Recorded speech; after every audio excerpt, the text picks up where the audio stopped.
Dr. Seram Roses Lengshin Binalebiri Ahanba Maktada Ozabu Taram Nokcheri.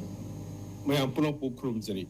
Ozamaru Nangasi, Infal the Fungiba Pau, chasing a sigi, Maruba Pau, sing a second around Pangba, MERA HOU CHONGBA, Tauranga, Marie Lenana, Kogi, Inning Lesemba Sanaja, when a Luchinga, Tonganba, Chingi, Lady Ba, Chief Singer Lunina, Atoba, Kangla Manunda, Yamna, Tauramasi Yam Chowna, Pantokre, Madi Ingna Tigna, Akogi, Haidiba Chinta Manigi Apunbana, Maramodaga, Manipur, Tanguli Tabla, Sunai Pausel, Pibakaya Masu, Pantoki Bagaluna, Naragi Pantoki MERA HOU CHONGBA, Marie Lenina, Masi Tungda Lakadaba, Tabaktorum, Kudimata, Ozagi wakhalon, the Masiki Matanga Pausel, Matan Bibira Moza. Ahan the Makada, Akogi Meragi, Akogi HOU CHONGBA, Siga Marie Lenina, Mayapunum who. Yaipa chop pausel picture maruina singuru isin puno magpu haibitare MERA HOU CHONGBA si akoi meragi tramangani panba suba dumiseis da yamna maruiba akoi gi chingda akoi khundadra leyam laba akoi gi singuru isin haibitare ihan hamda Manipur si tampaki leiba mapam mayam singa sisu ising di makhada leyramba aduga tamna ising si kangkhaba matungdagi akoi gi any civilization da ising dagi tapak kumtharakpa adugi process tugi part amu oina akoi gi chingda hana kundadra le mineral akoi fruit sing asi akoi matungi na akoi gi mayamba ga manaw nupaga aduda akoi gi maitei sing sina manaw nupani haina khanba adug madui mafam du dagi akoi si kumthara akanda tampaki mafam sida leiba aduga akoi gi haina gi bi matungina akoi gi masin manaw anisi Tapakta yamna nungai na yaifana leiri haibasi unanabagi dawakta akoina wada mayra si thalakanda yungba aduga chingda su chingi leiba mayambasina mayra si thalakanda akoi community singse nungai yaifana leiri haibasi khanganabagi damakta akoigi chai merol kaya dagi chanaraglaba dumba mera wa yungbagi chanabi si lakpani masina taibasi su mayak sengna maitei haibasi chingburoini aduga singda hana khundagleramba adumlaba original ekoi singdagi lakpa aduga ihan hanna koina hainariba kopru na ipane hairiba sigi mafam seista ekoi ihan hana khundage hairiba aduba community ama oina lakani aduna aikoina ngasagi chingmi tammi na haibasi tasengna maitei singsina tabna singda tarakhiba sidagi akoina tamda tagi haibigi wani aduga madumakna tam khatada tagadawni ching is koi tabya de haibiki wafama leiba nate masi matang sida hojiki leiba mirol na natraga tongan ba politically vested interest leiba kangusingna aikoi gi maitei di tam khata talabani tam dagi higatpa yate chingda kaba yate haidana leiba sigi notion idea ma tholei base masi si yamna lan ba wafama mani aduga aikoina ngasagi aikoina hojiksi okhina wafam singse haiba kanda chingmi tammi haiba kanda chingda leibasina adum chingda leiba tabado in uba tamda leibasina adum tamda leibo in ubagi notion ama piri base masi si aikoina hojik lotion bagi wakhan masi ki pos lehendabagi tangai phadaba ma lae haina haijai aduna aikoi si apun ba oina chinglei ba ki lamdam sida leiba chingburoi sing haidana chingda taiba akoi chingmi akoi si Manipur singi saruk amani aduga leiriba tampaki saruk asidi subna kaki jinglon mapani manungda leiba pikraba tampaki macha amakni haiba geographical leiba condition si aikoi myamna khangminaba ama sangbaga loinana aikoi ji chingburoi haidana aikoi si haiba gi mathau taba ama labra haiba sima akoina hainingi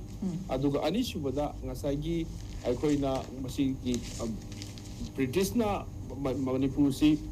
akoi mogi makhada leingi matamda asagi ching amani tamdi administration haidna di British ki matamdi gi colonial matamda divide and rule tawraga leiramba system dugi makhada amuk bharat sarkar bharat ki manungda administration manungda leirkanda amuk aikoina hill valley haidna tongan khaidora kanda aikoi gi valley sina akoi gi sumna khaki valley da lei haidna sai division amakaki hana historical oina lakcharaba MERA HOU CHONGBA mai nungi significance mayam singadu leihandabida aikoi gi ngasagi only valley khatada lo masnaba aduga high valley da taiba singsna aikoi gi general haina category ma pisalakanda aduga amuk chingda leibasina tribe haidana asagi maigi adigi nosinama isalakan amuk law sema kanda within last 75 years ki manung says the labor discrimination adu maitai sing ki mathakta thamliba historical injustice mayam sing asi aduga land rights sing phangandaba aduga maitai sing asi chingbu chingda takpa aduga chingi even forest ki lam singda dependent oiba aduba community ni haibasigi tonganba stress amakak haiba akogi mera hau chongbagi numisina masina piri haina akoina aina thamjage aduga masagi masigi nungi oiba wafam si haujiki leiba matam seista haujiki leiba manipur gi adum laba bharat sarkar na manipur si thukaina bagi damakta aikoi gi tonganba kuki khulai paiba khutpu ma samgalaga makoida tolo piraga paisa piraga manipur si mase tanana bagi tholang ama leirabra hai miyamna chingnarigai marak sidaista asigum laba mera hau chongbagi asoba thoroma ma pangthoktana manipur gi communities ni marakta khatana tana mapan gi miyam singda aduga maroina bharat sarkar gi makokta aikoi gi maitai amadi aikoi leiba akoi gi naga sinenau sing akoi tangkhul leiba community mayam singa se haumina rakpa adum laba indigenous people ki amani haibasigi chap chaba mai she mai adu ba sarkarna su khambam thoi haina khali aduga aikoi gi leibinariba community sing aduga aikoi gi haiba iram damstagi chauminarliba amadi kona lak kona athengma matamda laiba aikoi furup singnasu masigi historical kano asemunna khanga kanda aikoi punna kampam mikina sige hojiti aikoi manipur community kunsaga mari recognize tawdana aikoi leiba kuki sing aduga naga community sing amadi aikoi gi angan ba sahi chamri chawa satuk sing manung saisda mitai pangal gi achauba aikoi gi community amasu laktana aikoi si multicultural oiba multi national oiba dum laba national ama oiramba aduga hojikna india gi nation gi manung sida yauriba aduga manipur state si ma ki chap chaba akogi punsi hingminabagi punsi role aduga aikoi chingburo singi marakta lainariba aikoi gi relationship ado akoi make singna khangminaba mathau tai haiba wafam asi hiding baga loinana aikoi gi vested interest oiba political forces amadi military forces makoi nasu realize to wama changi maramdi manipur si thugaina nabagi damakta tongan ba separate administration na jaga union territory haiduna wakhalon amagi makhada thambaga manipur da sangsila ko matamda achauba problem lakani masidi national gi mayoktani haiba wafam si akoi mera hau chongbagi nungi ba magi wafam sina akoi tai haina adubaina ai thamjin okay thagat chari oza na